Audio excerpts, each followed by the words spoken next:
सम्भाषणसन्देशसंस्कृतमासपत्रिकायां प्रकाशितानां बालकथानां ध्वनिप्रसारणम् इदं बालमोदिनी इति। दत्ते वस्तुनि न स्यात् ममता। श्रीकृष्णबोधानन्दः कश्चन प्रसिद्धः सन्यासी। देशविदेशेषु आसन् तस्य शिष्याः। कदाचित् कश्चन आढ्यः भक्तः बहुमूल्यकम् एकं राङ्वम् उपायनीकृतवान्। तत् मन्दहासपूर्वकं स्वीकृतवान् स्वामी।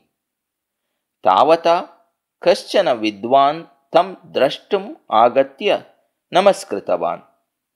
स्वामी धनिकेन दत्तं तत् राङ्वं तस्मै विदुषे दत्तवान्। धनिकः तु स्वामिनः पार्श्वे एव आसीत् ननु।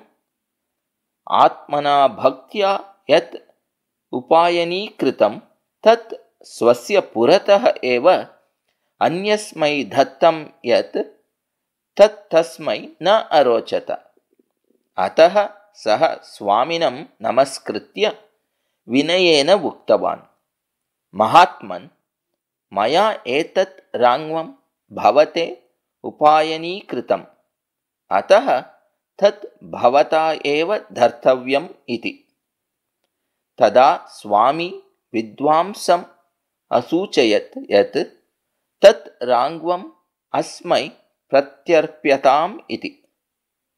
विद्वान् धनिकाय तत् प्रत्यर्पितुम् उद्यतः, किन्तु धनिकः तस्य राङ्वस्य प्रतिस्वीकरणम् अनिच्छन् साधोः एव मुखम् अपश्यत्।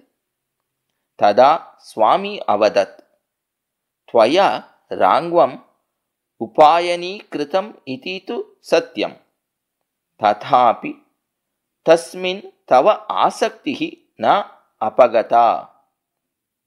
इदं न मम इति बुद्ध्या यत् दीयेत तस्य उपयोगः कथं करणीयः इति दात्रा चिन्तनीयं नास्ति, उपदेष्टव्यमपि नास्ति। राङ्वे तव ममत्वबुद्धिः जागर्तिः अद्यापि।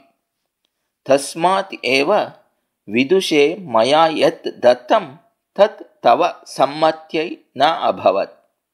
अतः एव मया तत् प्रतिदातुम् उक्तम् इति। एतस्मात् प्राप्तविवेकः सः धनिकः राङ्वस्य प्रतिदानविचारः परित्यक्तव्यः। यथोचितं तस्य वितरणविषये भवतामेव अधिकारः। कृपया राङ्वस्वीकारेण अहम् अनुग्रहणीयः इति विनयेन प्रार्थितवान्।